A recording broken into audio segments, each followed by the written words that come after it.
Hola, buenas tardes a todos. Como es habitual, el último, bueno, en este caso el primer viernes del mes, nos reunimos para conversar un poco algún tema y para que ustedes nos pregunten de algunas inquietudes. Y hoy día tenemos una súper invitada, la doctora Claudia Sepúlveda. La doctora Claudia Sepúlveda, ella es broncopulmonar, trabaja en el Instituto Nacional del Tórax y en la Clínica Santa María, y es una de las referentes en realidad en trasplante pulmonar en Chile, de los pocos referentes en trasplante pulmonar en Chile. Así que trasplante es un tema bien complejo y del cual siempre surgen muchas preguntas por parte de ustedes. Así que vamos a tratar en lo posible de hacer una breve explicación de qué es el trasplante pulmonar, algunas consideraciones relevantes, y después, como siempre, como todos los coloquios, vamos a dar paso para que pregunten y podamos resolver algunas dudas con respecto idealmente al tema del trasplante. Claudia. ¿Qué? Hola, muchas gracias Felipe, muchas gracias a la Fundación por la invitación. Bueno, yo les puedo contar que el trasplante pulmonar es una cirugía bastante grande y que está indicada en pacientes que tienen una enfermedad pulmonar terminal. ¿Qué se llama eso? Que ya hemos agotado todos los recursos de medicamentos y terapia y esta enfermedad ha seguido avanzando en el tiempo, ¿ya? El objetivo del trasplante es prolongar la sobrevida del paciente. ¿Ya? Hay algunas enfermedades que se reproducen en el trasplante, en el son muy mínimas. La mayoría de ellas no ocurre nuevamente en el trasplante.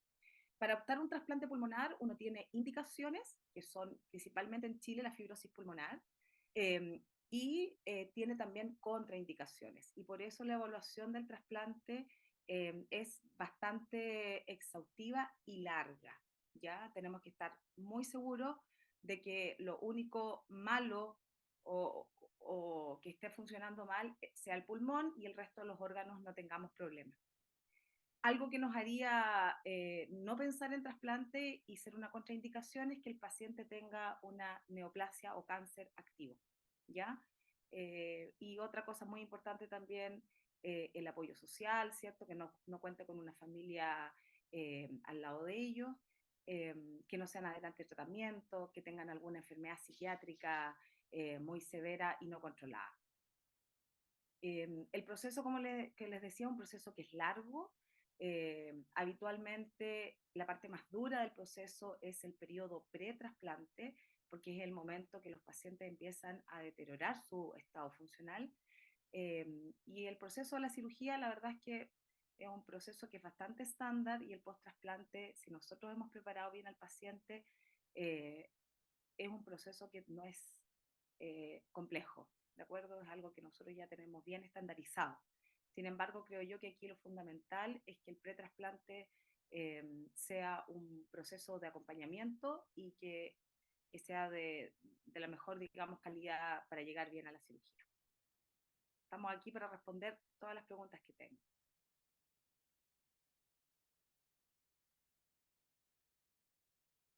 Estás en silencio, Felipe. Perdona, Alicia. Una pregunta que todos nos hacen, yo sé que estamos en el contexto de fibrosis pulmonar, pero también nos han preguntado si es que hay otras enfermedades pulmonares que se pueden trasplantar. La segunda causa más frecuente en nuestros pacientes son el del tipo bronquiectasia, fibrosis quística y bronquiectasia no fibrosis quística. La tercera causa son otras enfermedades intersticiales, sarcoidosis, hemos tenido algunas amiloidosis. Y la última causa, los enfisematosos, los pacientes que tienen enfisema. Perfecto.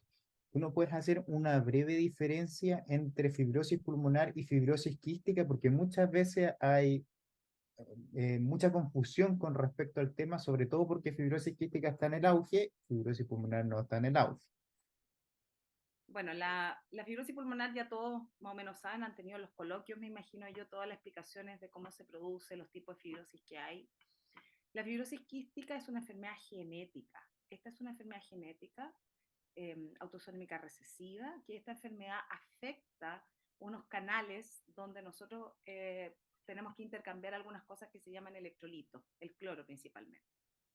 Y en estos pacientes, lamentablemente, que nacen con este defecto, tienen desde la infancia enfermedades respiratorias como del tipo bronquitis crónica o típico que son catalogados como asmáticos, pero además afecta a otros órganos como el páncreas, que pueden desarrollar diabetes y malnutrición, y que son pacientes que en el tiempo lo que más los deteriora es la parte pulmonar. Desarrollan bronquiectasia, que son estas dilataciones de los bronquios, con pérdida de función pulmonar progresiva y con infecciones a repetición. ¿Cuándo un paciente debería ser derivado a trasplante pulmonar? Los pacientes que nosotros recibimos para trasplante, hay una guía internacional, pero en resumen, los pacientes que tienen deterioro de la función pulmonar, y estamos hablando básicamente de la espirometría, la difusión y el test de caminata, en periodos mayores a 6 meses, independiente que el paciente esté en tratamiento o no con algún antifibrótico. Si nosotros vemos que hay deterioro de la función pulmonar, por lo menos debiera ser derivado para evaluar. ¿Qué significa eso? No significa que en la primera evaluación el paciente va a quedar en una lista de trasplante, que muchos de ellos lo creen. ¿Pero por qué? Porque nosotros podemos lograr optimizar algunas cosas si es que no están eh, en forma adecuada para tolerar una cirugía de trasplante. ¿Hay limitantes de edad, tanto límite superior como inferior para trasplantarse? Los pacientes pediátricos no tenemos ninguna limitante, excepto el tamaño, porque no hay muchos donantes pediátricos. Lo que sí se puede hacer en el pulmón trasplantado, que se puede acomodar con trozos de pulmón, o sea, trasplantes lobares, ya no el pulmón entero. En cuanto a edad hacia superior, la verdad es que en el mundo se está aumentando cada vez más la edad de receptores. Sin embargo, nuestra realidad chilena es bastante eh, diferente porque nosotros tenemos una tasa de donación alrededor de 7 por 100.000 habitantes, distinto a España que tiene alrededor de 37 a 38. Y hemos limitado hasta los 70 años como comisión ministerial. La evaluación de que si algún paciente puede optar entre los 65 y 70 va a depender de varias cosas más, no solo de la edad. Las enfermedades concomitantes, si ha tenido algún tipo de infarto, enfermedad cardíaca, si tiene algún cáncer tratado, cómo está de la parte nutricional, si es capaz de rehabilitarse. O sea, de verdad que uno tiene que evaluar en conjunto, no solo la edad. ¿Puede ser trasplantado un paciente que está hospitalizado, por ejemplo, por una descompensación aguda, una infección o está en una UCI ventilado? En Chile, si el paciente está en la lista de espera, es un paciente que uno lo que hace es despertarlo, rehabilitarlo y ver que pueda ser capaz de estar entrenado de la parte neuromuscular para recibir el trasplante. Una infección activa es una contraindicación para trasplantarse, ¿ya? Si el paciente nunca ha sido evaluado por un programa de trasplante, el hecho que esté intubado no hemos tenido pacientes de emergencia, como se llama, como ocurre, por ejemplo, en los pacientes con insuficiencias cardíacas agudas. Claro, como sucede en hígado también, por ejemplo. Así es.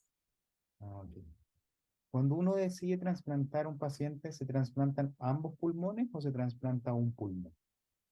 Puede ser cualquiera de los dos. ¿Por qué elegimos uno o dos? Eh, en, la tendencia mundial es hacer bipulmonar. ¿Por qué? Porque tiene mejor sobrevida, alrededor de 1 a 1,5 años más de sobrevida versus un monopulmonar. Tiene menos complicaciones cuando queda el pulmón remanente del paciente y tienen menos complicaciones en general, la verdad.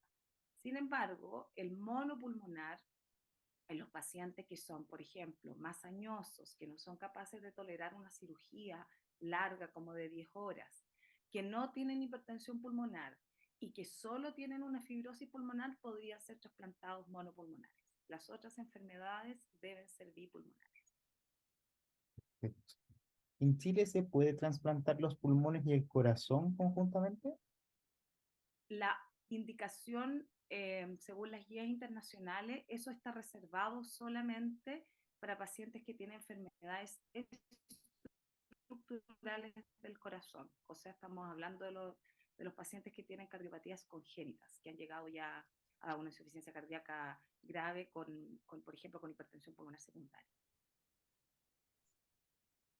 ¿Todos los tipos de fibrosis son susceptibles a ser trasplantados? ¿Los pacientes con fibrosis inmunológica también pueden ser trasplantados? También pueden ser trasplantados. Tenemos, yo creo que alrededor de 5 o 6 pacientes con esta condición, pero son pacientes que tienen algunas características especiales. Habitualmente lo que limita más el trasplante en ellos es porque desarrollan anticuerpos. Esos anticuerpos pueden hacer que sea mucho más difícil encontrar un donante. Pacientes que tienen mucho compromiso, por ejemplo, esofágico o de tubo digestivo, porque el reflujo gastroesofágico severo contraindica el trasplante. Pacientes que tienen mucho compromiso de la parte cutánea, con amputación, por ejemplo, de falange, o sea, de los dedos de las manos o de los pies, son pacientes que también son de alto riesgo en el post-trasplante por el uso de las drogas vasoactivas en el pabellón. ¿Y puede volver a aparecer la fibrosis cuando uno se trasplanta? ¿En el pulmón trasplantado nuevo puede volver a aparecer fibrosis? No aparece fibrosis, lo que aparece en el pulmón trasplantado son dos tipos de rechazo crónico, que finalmente es la primera causa de mortalidad en el tiempo de esta enfermedad.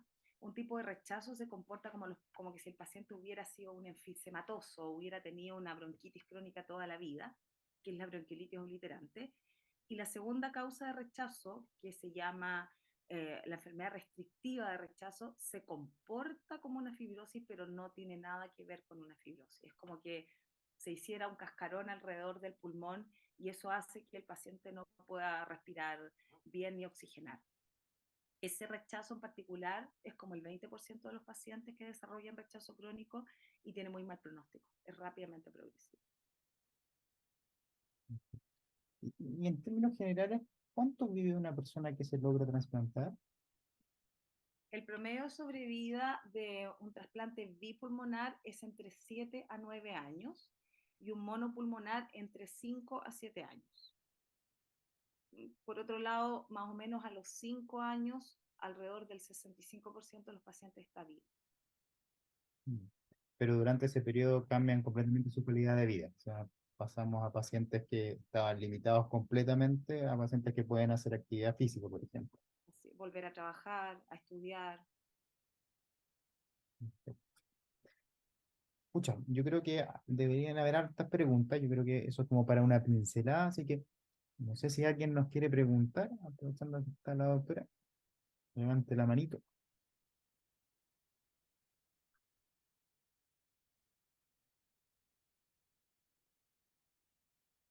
Ahí hay Y una don mano Héctor, levantando. Sí.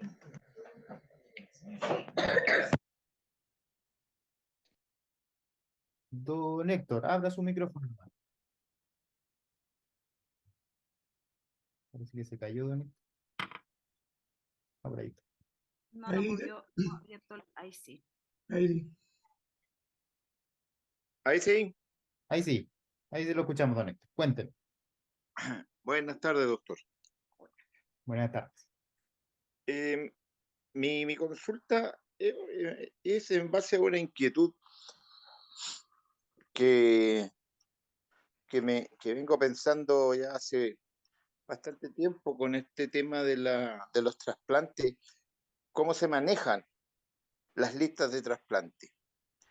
Eh, lo digo en buen sentido para que no se vaya a pensar de que estoy hablando mal de los trasplantes.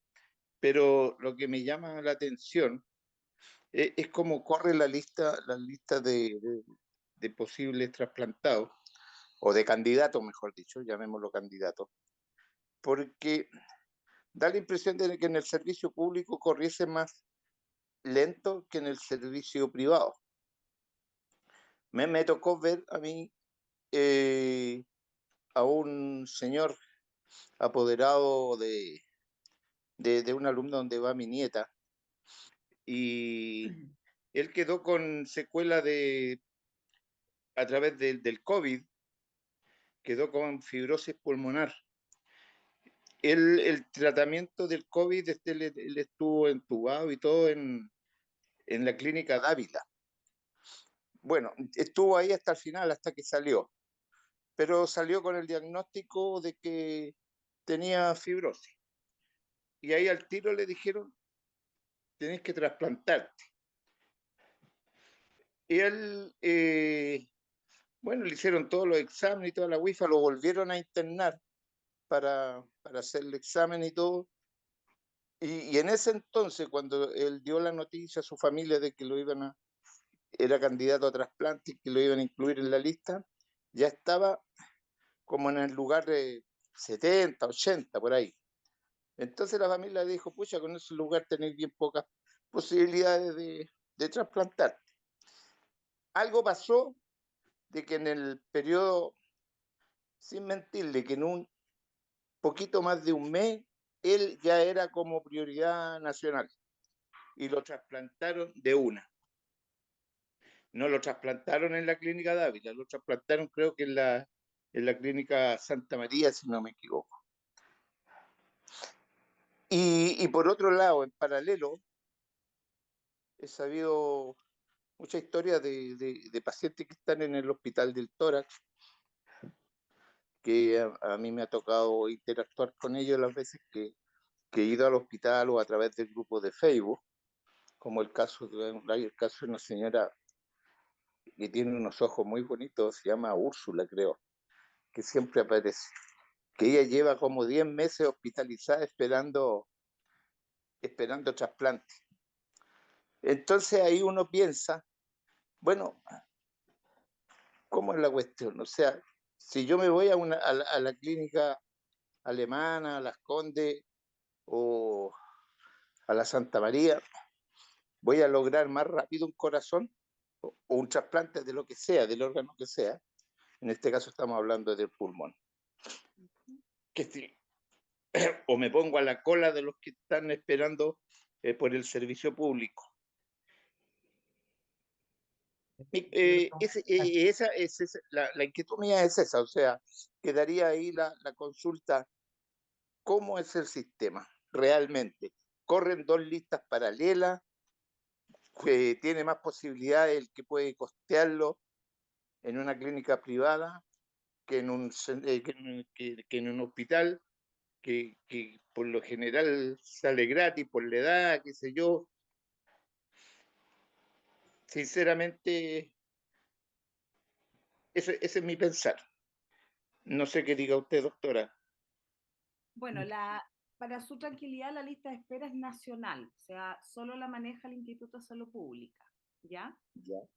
Hasta el año 2017, 2016, la lista de espera funcionaba por orden de llegada.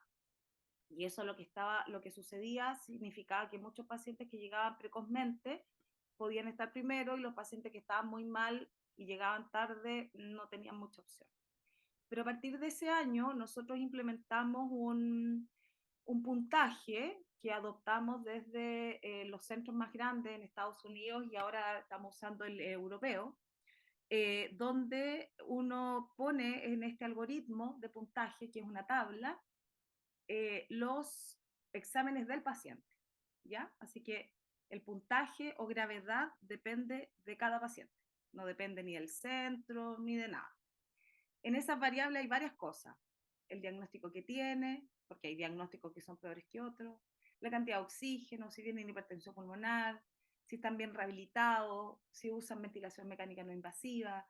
Por ejemplo, los que tienen mayor prioridad son los que están en ECMO, que son estas mangueras, ¿cierto?, que oxigenan la sangre en forma extracorpórea.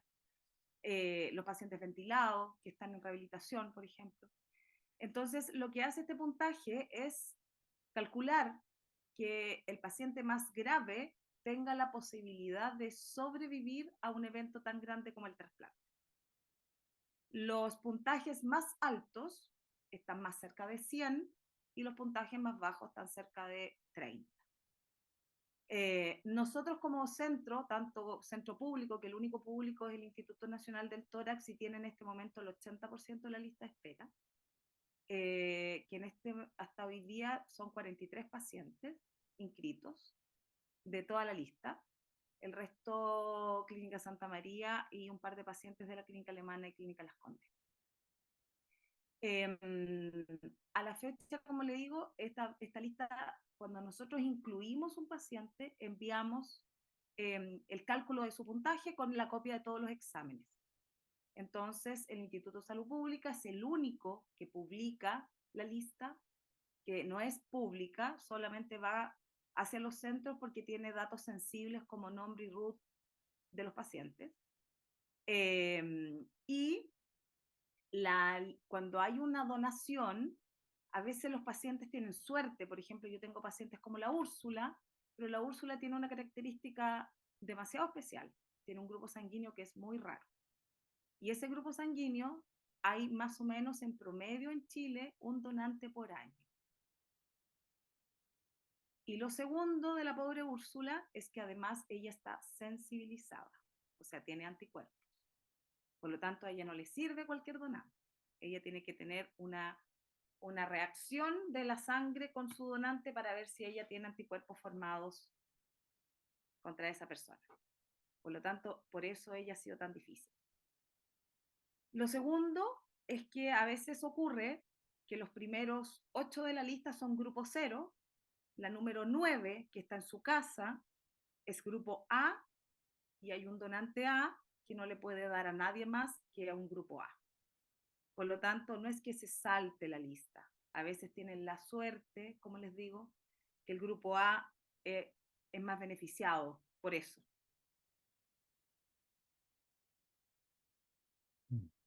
Entonces, no, además, ojo, que nosotros, por ejemplo, no sé, esta semana se trasplantó un paciente en la parte pública, que está terminando el trasplante ahora, pero que no sale en las redes sociales, no está hospitalizado hace 5 meses. Entonces, lo de las redes sociales es muy importante, pero también falsea un poco, porque todo lo que ocurre detrás no se ve. Yo creo que don Héctor, que es extremadamente tranquilo, que una de las cosas más transparentes que hay en Chile es la lista de trasplante, ya sea para cualquier órgano. En Chile no se trasplanta primero una persona que tenga más plata, eso no existe. Así que, Bueno, sí, me queda claro la explicación de la doctora. En realidad uno siempre tiene esos malos pensamientos cuando ve que la cosa no fluye como uno piensa que pudiera fluir. Mm. El caso que yo les conté de este papá que tuvo la suerte de trasplantarse muy rápidamente, eh, no lo supe por redes sociales ni nada, yo lo vi en vivo y en directo. De hecho, como ya no usa un tanque de oxígeno, me lo prestó. ¿Ya? Entonces, eh, eh, y él está bien, está recuperándose, qué sé yo, todavía en ese de su operación. Claro, el otro caso que sí lo vi por redes sociales, el caso de la señora Úrsula, que justamente es paciente de la doctora, y explicó muy bien la causa del por qué la demora de ella. Pues, pucha, si las tiene todas en contra la pobre señora Úrsula. Y teniéndola todas en contra va a ser muy... Lo único que no tiene en contra es su buen ánimo nomás, porque Es buen ánimo, sí, contaría sí, es muy demasiado. tiradora para arriba, qué sé yo, pero mucha lástima por ella. Bueno, quiera Dios que la premie en algún momento y le salga algún donante compatible Sí, todos y queremos todo, eso. y todo salga bien. Bueno, muchas gracias por la respuesta y, y disculpe si fue incómoda. Don no, Héctor, esta es una pregunta que me hacen siempre. Y como dice el doctor Reyes, la verdad es que algo que uno debería estar orgulloso es de cómo funciona esto.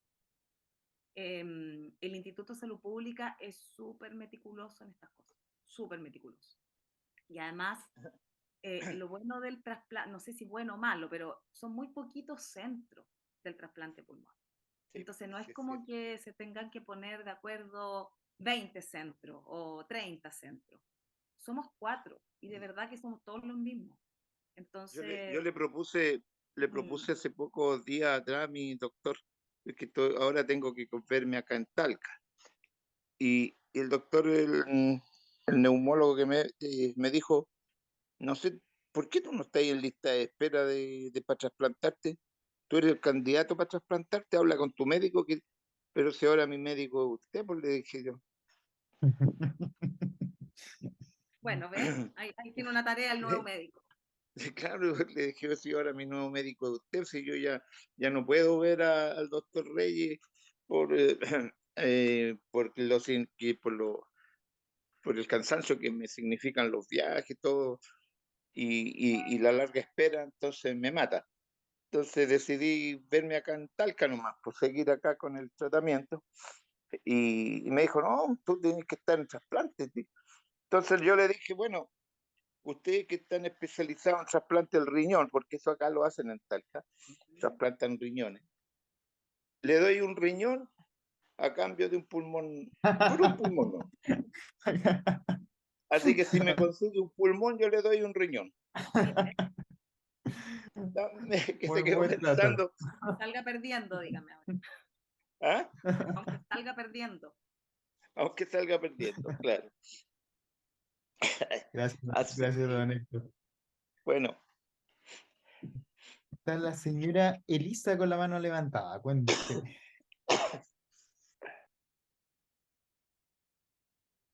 ¿Me escucha? Sí, te Hola, escuchamos, Elisa. y Cuéntanos. ahora sí. Hola, mi Hola. nombre es Elizabeth y mi papá hace un año fue diagnosticado con fibrosis pulmonar y él ahora recién le van a dar oxígeno y, y tiene 60 años. Nosotros queremos saber qué tenemos que hacer para que él ingrese en la lista de espera para trasplante, porque él es una persona sana y se ve en el Hospital Regional de Concepción, pero el médico hasta ahora no, como que no ha gestionado el tema del trasplante. Ese es mi Yo consejo. tengo varios pacientes de Concepción. La verdad es que el grupo de Concepción mismo, del Guillermo Gran, ¿no? Sí, ¿Sí? sí, El grupo del Guillermo Gran tiene un grupo grande de broncopulmonares que ellos ven más alta fibrosis y tienen comunicación bien directa con nosotros. El método de mandar desde los hospitales periféricos de Santiago es con una interconsulta y nosotros asignamos hora para evaluación. ya. Es muy fácil, pero tiene que ser derivada por un especialista. No, los pacientes Pero, no pueden llegar el, espontáneamente al tórax. ya. A mí me dijeron que tenía que hablar con la asistente social del hospital y que ella tenía que gestionar. No, No. no. La interconsulta es un procedimiento médico, Ya. o sea, El para doctor tiene que trasplante. hacerlo. Mm, no la asistente Nosotros Ya. social. somos un instituto nacional, por lo tanto podemos ver pacientes de todo Chile. Nuestra limitante muchas veces son fármacos de alto costo que a veces no se los podemos dar, o oxígeno, por ejemplo, que eso debe estar encargado de cada uno de esos hospitales. Ahora, como dice la doctora Sepúlveda, la verdad que Conce en particular tiene un grupo muy bueno de neumólogos, muy, muy bueno, así que si en realidad no tan derivado, debe ser por alguna razón en especial, pero lo puedes conversar directamente con tu neumólogo y preguntarle. ¿Sí? Nadie se va a molestar por preguntar una cosa como esa. Pero el grupo de neumólogos de Conce es muy bueno, de hecho hay una doctora especializada en fibrosis también, así que en verdad en regiones uno de los muy buenos lugares. Ya. Y mi otra consulta es que a él le dijeron que sí o sí tenía que irse a vivir a Santiago. 200 Por kilómetros de distancia. o sea, Y ¿cuánto? a 200 kilómetros uno pide que vivan de Santiago, porque eso tiene un Ya. porqué. Cuando ocurre la donación, el paciente tiene hasta 2 horas para llegar al centro de trasplante. Entonces, de Concepción es imposible, porque claro, uno podría argumentar que hay aviones, ¿cierto? Que uno llega en 40 minutos, pero no hay aviones a las 3 de la mañana. Entonces, Ya. lo que pedimos a los pacientes de provincia es que tienen que estar a menos de 200 kilómetros de Santiago. Ya, gracias, doctor. ¿Alguien más no quiere hacer una pregunta?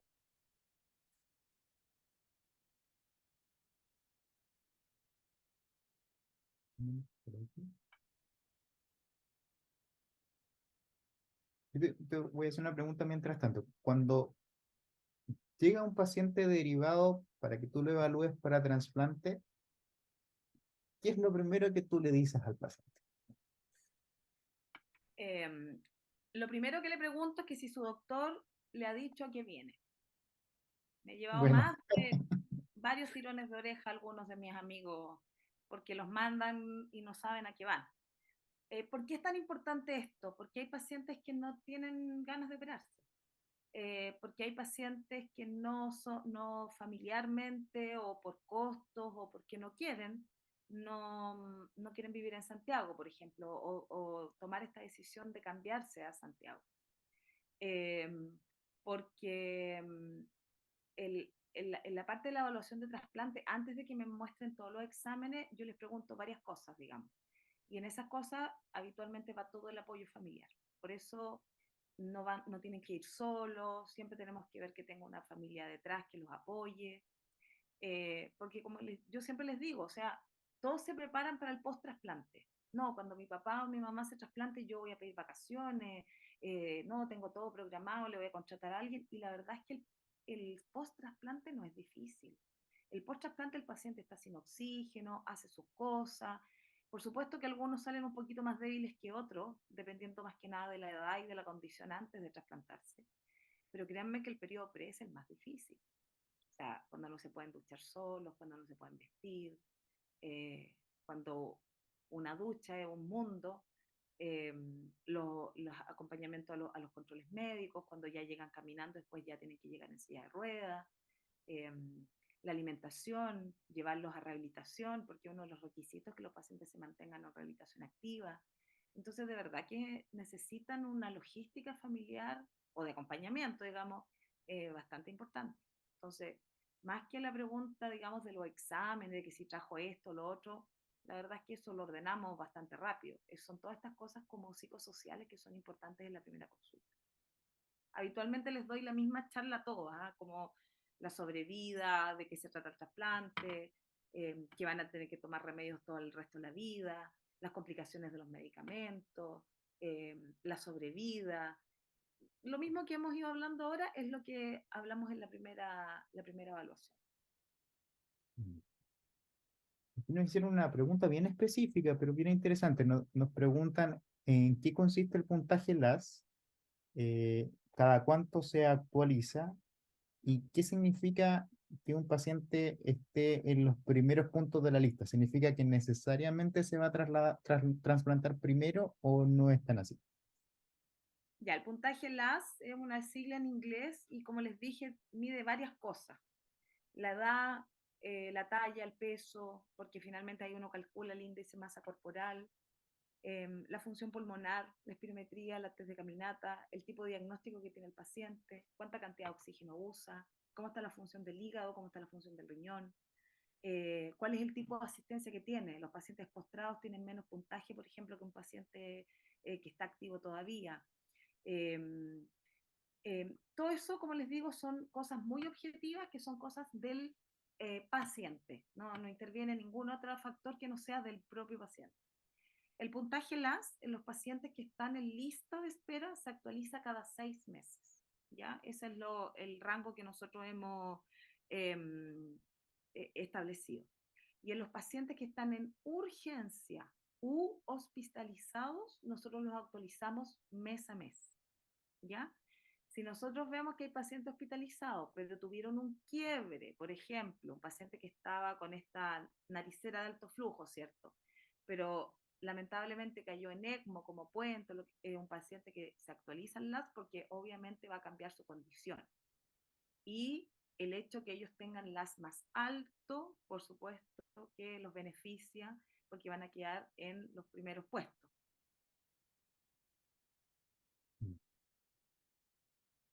el peso es un limitante, ya sea hacia arriba o hacia abajo. Sí, para nosotros es una contraindicación, pero lo bueno del peso es que es una contraindicación relativa, o sea, la podemos mejorar, ¿ya? Y por eso es importante que cuando nosotros hacemos la primera evaluación vamos dando tips. Por ejemplo, pacientes que tienen un índice de masa corporal menor de 17 son pacientes que no se van a estudiar hasta que ellos logren la meta de peso. Y en cuanto a la obesidad, nosotros pedimos un índice de masa corporal menor de 30. So, aproximadamente en peso, ¿cuánto es más o menos? No, Que depende de la aproximado. talla, Sí, claro, ¿cierto? Pero, por pero ejemplo, sobre 30, no sé, me tocó recién una paciente que medía 1,56 m, pesaba 80 kilos. Entonces eso le da un índice de masa corporal de 33. no, Por lo tanto, ella tenía que llegar por lo menos a 70 kilos para poder empezar a conversar. Entonces, yo habitualmente lo que hago en la primera consulta, si tienen estas cosas, les pongo metas para que vengan a la segunda evaluación con la meta cumplida y es donde nosotros vamos a empezar recién el estudio, que habitualmente se hace en su hospital de base, del cual fue derivado. sí. Eso yo creo que es un punto bien importante que recalques. En el fondo, nuevamente, el instituto podemos hacer muchas cosas, pero también hay muchas cosas que no podemos hacer y para eso nos apoyamos de los hospitales que corresponden, donde tienen que ser controlados los pacientes.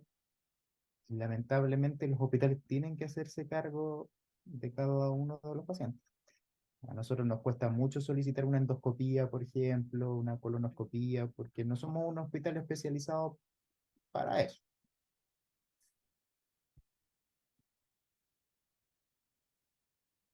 Acá también nos preguntan sobre si cuando los pacientes se trasplantan, ¿qué medicamentos tienen que tomar y cuánto tiempo tienen que tomar? Bueno, aquí van a tomar medicamentos de por vida. Hay 3 familias de inmunosupresores, que esos se toman para siempre. Hay 3 familias de medicamentos para las infecciones que se toma uno para siempre, otro por entre 6 y 12 meses y otro por 3 meses. Y otras cosas que necesitamos mantener, digamos que el calcio o para prevenir el rechazo de otro tipo. Más que nada como protectores para proteger la guatita con el omeprazol, pero como les digo, las 2 familias importantes son los inmunosupresores por un lado, que son de por vida, y las profilaxias antibióticas que son para evitar las infecciones en los periodos más terribles de inmunosupresión. ¿Y esos medicamentos son costeados por el sistema o los pacientes tienen que costearlo? En FONASA, el trasplante, el post-trasplante, los medicamentos, las hospitalizaciones, la biopsia, son todos gratuitos con los exámenes, para siempre. Y en ISAPRE, esto es dependiendo de cada ISAPRE, porque el trasplante no está cubierto por plan de ISAPRE, sino que lo que se hace es activar el seguro catastrófico, ¿ya? Y los inmunosupresores, lamentablemente, no todas las ISAPRES los asumen dentro de la canasta del catastrófico y lamentablemente hay pacientes que tienen que costearlos en forma particular. Es muy caro. Muy bien, perfecto. ¿Alguien más quiere hacer alguna pregunta mientras tanto?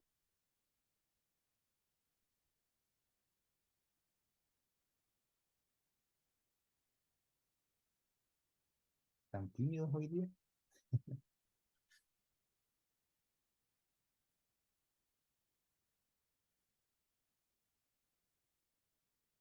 ¿No? ¿Nadie?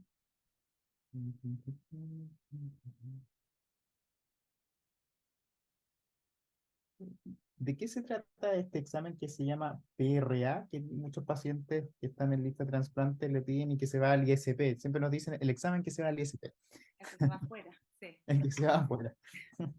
El PRA significa panel reactivo de anticuerpos y lo que hace el Instituto de Salud Pública es que ellos tienen en términos simples, una bandeja con 100 muestras representativas de donantes chilenos y lo que hacen es hacer reaccionar la sangre de la persona que se está estudiando con esta bandeja. Y esta bandeja nos dice, si usted no reacciona a ninguno, eso significa que tiene un 0%, y si reacciona, puede ser variable a 40, a 60, tenemos pacientes que han reaccionado a 96%, por ejemplo. Y ahí van las proporciones. Entonces uno dice, de 100 donantes, que no, casi no hay para pulmón, de 10 donantes, usted va a reaccionar probablemente con 9, o con 3, o con 2, o a lo mejor con 1. Entonces, mientras más alto es el PRA, con estos anticuerpos que además se les mide, pues, qué tan potentes son, hacen que sea factible o no que tengan un donante compatible. Dice, cuando ustedes deciden que el paciente es candidato posible, ¿ese es el primer examen que se realiza antes que el resto? ¿O la verdad que se hace La todo verdad, junto? no, se hace habitualmente cuando vienen a la primera consulta y yo no encuentro ninguna contraindicación evidente, digamos, por ejemplo, que esté obeso o que tenga antecedentes de un cáncer reciente o que el paciente esté fumando activamente. En esos pacientes no les tomo ningún examen, pero habitualmente cuando son de provincia aprovecho en la primera consulta de tomarlo al tiro. Y en particular, que son los pacientes de más riesgo, que son los pacientes que tienen enfermedades autoinmunes, como ya hablamos, las mujeres que han tenido embarazos múltiples, más de 3, o en los pacientes que han recibido transfusiones de sangre. En esos pacientes que tienen alto riesgo, son los que les pido el PRA primero. Y uno ahí va decidiendo si es que, porque con el resultado del PRA uno lo conversa con el paciente también, sabiendo que se van a someter a un tremendo estudio y tienen un PRA de 98%, las posibilidades son muy pocas, un poco uno tiene que plantearlo desde antes.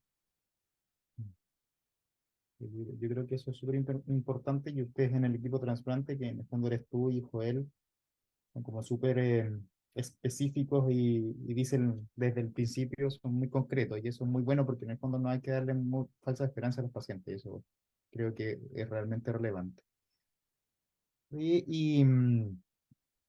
Con respecto al cáncer, un paciente que tuvo un cáncer, no tiene un cáncer activo, ¿puede trasplantarse de todas formas o en realidad no puede trasplantarse? Si es que está libre de enfermedad mayor de 5 años, no debiéramos tener problema con el pase oncológico, ¿cierto? Con todo el estudio de extensión negativo, no debiera haber problema. O sea, de hecho tenemos pacientes, por ejemplo, con cáncer de mama, cáncer de testículo, cáncer de colon operado hace más de 8 años y ningún problema. ¿Por Y un qué paciente el cáncer es una contraindicación? Porque recuerden que los inmunosupresores alteran el ciclo de la célula. Por lo tanto, si uno se trasplanta con un cáncer y le damos inmunosupresión, eso solo va a ser un desastre. Solo va a empeorar todo. ¿Y fumar? Fumar es una contraindicación absoluta. Se pide una abstinencia por lo menos de 6 meses de tabaco, drogas, alcohol y por supuesto el pase psiquiátrico, porque que uno tenga abstinencia, así como estoy desesperado y no, pero que si el psiquiatra le parece que tiene alto riesgo de recaída, tampoco van a tener el pase psiquiátrico. ¿Alguien más tiene más preguntas? Ahí veo una manito levantada. La Leila. señora Leita. Pero está en silencio, señora Leila. ¿Ahora me escuchan? Ahí Sí, sí. ahora la escuchamos. Hola, quería hacerte una consulta. Mira, yo tengo una fibrosis pulmonar secundaria a una esclerodermia. Por lo tanto, la probabilidad de rechazo al trasplante es mayor en mí que en otro paciente con una fibrosis pulmonar idiopática. No tiene que ver con la esclerodermia por sí sola. Tiene que ver con otras cosas. La probabilidad de rechazo depende, por ejemplo, que si usted no tiene ningún anticuerpo, no debiera haber problema. pero si tiene un reflujo severo o, desgraciadamente, como tiene la esclerodermia, estas acalacias, o sea, estos esófagos que no tienen movilidad, eso es una contraindicación, porque son pacientes que tienen la comida les queda en el esófago y no es capaz de movilizarse, porque el reflujo produce rechazo. Y lo tercero es que también influyen otras cosas, como el tiempo de isquemia del donante, si es que tuvieron alguna infección en el post-trasplante, si es que hicieron estenosis del bronquio. O sea, no solo el hecho de tener una cierta enfermedad es que ustedes vayan a tener más rechazo.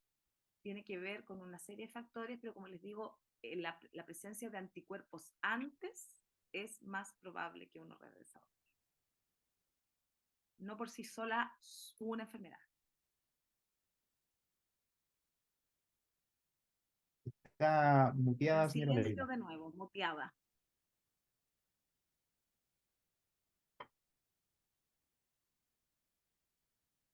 Está muteada, señora Leida, no la escuchamos. Ya, Ahí sí. ahora sí, Ujú. Sí, ahí sí. ahora sí. Yo no tengo acalasia de esófago, pero sí un reflujo importante con esomeprazol, con idón, con cama levantada, todas las condiciones para el reflujo, aunque no tengo acalasia. Porque la esclerodermia fundamentalmente ataca esófago, pulmón.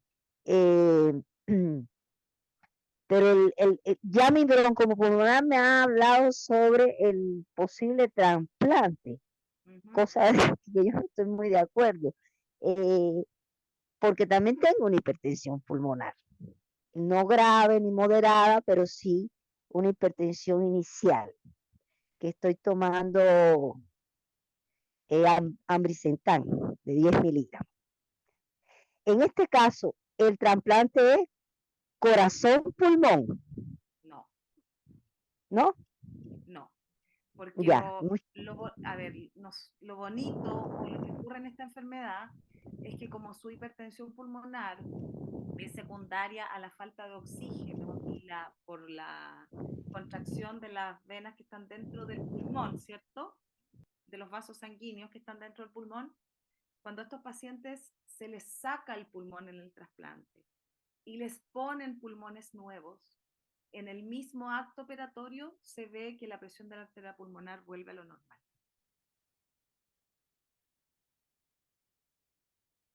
De nuevo está muteada. ¿Nos quería decir algo distinto? ¿Algo?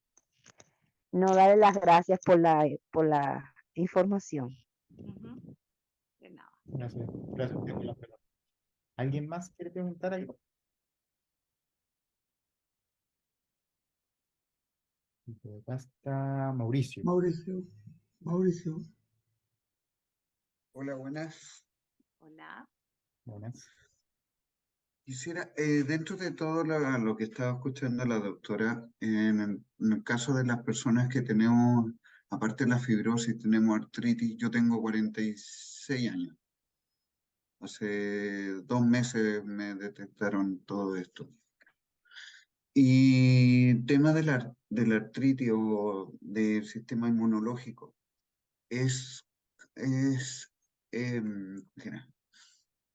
¿Impide o invalida el hecho de que nosotros podamos postular un trasplante? ¿Nos limita un poco más? Solo si tienen anticuerpos preformados. Ah, ya, Pero perfecto. como les digo, los factores de riesgo para tener anticuerpos preformados son embarazos múltiples. Las mujeres, ¿cierto? Que tenemos embarazo, tenemos genética de otra persona en nuestro cuerpo, ¿cierto? Claro. Y las transfusiones, que habitualmente tiene que ver con parto, ¿cierto? También con hemorragia o accidentes de tránsito cuando han tenido, o lo que hemos visto también en pacientes jóvenes, son pacientes que han tenido, por ejemplo, trasplante de médula ósea y que previo a eso ellos han recibido múltiples transfusiones y desarrollan un tipo de rechazo en el pulmón por su trasplante de médula ósea que puede ser susceptible de trasplantar el pulmón después. Entonces, esos son pacientes de alto riesgo inmunológico. no la Perfecto, enfermedad autoinmune por sí sola. perfecto. Muchas gracias. ¿Alguna otra pregunta?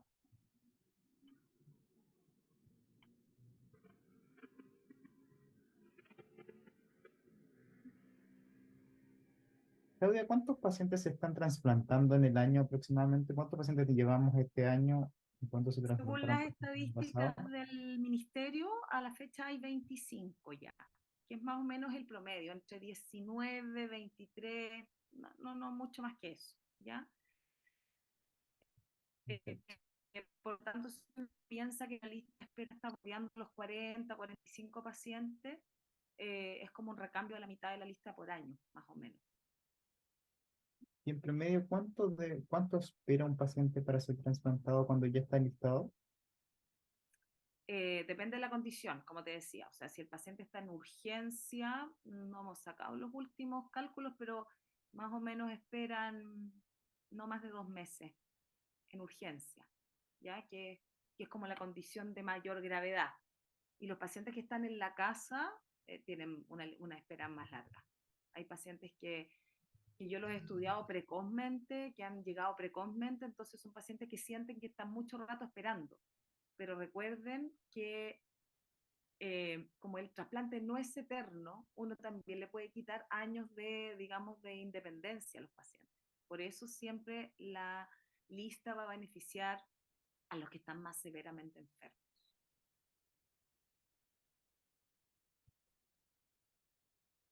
Y si nos comparamos con otros países en general, yo sé que la tasa de donantes en Chile no es muy buena, eh, pero otros países similares a nosotros, ¿cómo andamos en términos de trasplante?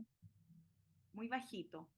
La verdad es que creo yo que los números más impactantes son, más que el número de donación, es que todavía tenemos una negativa familiar del 50%, independiente de la ley, ya que la ley dice que todos somos donantes, eh, excepto si es que hemos ido a una notaría y hemos hecho el trámite legal de poner que no somos donantes, y ese es el Registro Nacional de No Donación, ¿ya? Cuando ocurre eso y a uno le pasa algo en una UCI, eh, ponen el RUT, ¿cierto? Y ponen ahí, este paciente es no donante, entonces el equipo de procuramiento no habla con nadie y queda sin, digamos, ni siquiera preguntar. Sin embargo, si nosotros no hemos hecho ese trámite, nosotros todos estamos, aparecemos en el registro como donantes, ¿ok?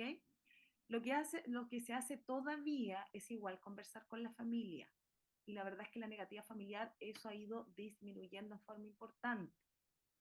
Pero de todos los donantes efectivos, que se llama, o sea, de todo este trámite, está donado la persona, de todos esos, solamente se ocupa el 15% de los pulmones, ¿ya? Y eso tiene que ver con muchas cosas. Recuerden que el pulmón en una donación es el pulmón más, el órgano más lábil, porque está conectado al ambiente, o sea, un ventilador mecánico. La causa de muerte puede hacer que el pulmón se haya dañado, por ejemplo, en un choque, que tengan un neumotórax, un hemotórax, que el paciente haya aspirado en el momento del evento de su muerte, por lo tanto pueden tener una neumonía aspirativa. Los días de ventilación mecánica pueden influir porque son pacientes que pueden estar infectados, entonces no le vamos a poner un pulmón infectado a un paciente que va a recibir inmunosupresión. La muerte cerebral de por sí, lo primero que afecta es el pulmón, porque hace que el pulmón haga una cosa que se llama edema pulmonar, o sea, se llenan de agua y con eso hace que la oxigenación caiga. Por lo tanto, es un pulmón que no se puede tomar. Cuando ocurre la donación, hasta que el equipo de procuramiento logra extraer los órganos, a veces pasan hasta más de 12 horas, ¿ya? Entonces el proceso es muy largo. Y en ese proceso, que es una muerte finalmente, una muerte cerebral, ocurre la muerte, digamos, celular en forma catastrófica.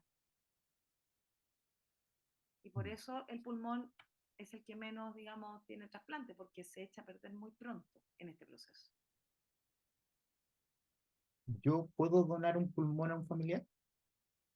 En Chile no existe la donación de donante vivo pulmonar. Existe de lóbulo hepático, de piel y de riñón, que es la más frecuente, digamos. ¿Por qué no? Porque donar un pulmón completo, la cirugía de la neumonectomía, que se llama, o sea, la cirugía de sacar este pulmón, puede tener mortalidad para la persona que lo hace. Por lo tanto, yo le doy un pulmón, pero yo lo paso mal, me muero yo como donante, sin embargo, mi familiar sobrevive con mi pulmón. Entonces, es un procedimiento que en el mundo lo que se hace es que un adulto donar parte de su pulmón, como un lóbulo, a niños más pequeños, que pueden ser sus hijos, ¿cierto? Pero no un pulmón entero. Además, en Chile tampoco existe la donación dirigida, que es algo que me han preguntado mucho. Por ejemplo, yo sé que el hijo de mi vecino está con muerte cerebral en tal parte. Yo puedo decir que la familia de él diga que le done solo a mi papá, por ejemplo. No. Por eso esto lo maneja el Instituto de Salud Pública. Ellos son los que distribuyen de acuerdo a cada lista de trasplante, de cada órgano. ¿Un ciudadano extranjero en Chile puede ser donante y puede ser trasplantado también? Ambos. Hemos tenido muchos donantes extranjeros y hemos tenido menos, pero hemos tenido extranjeros que han recibido.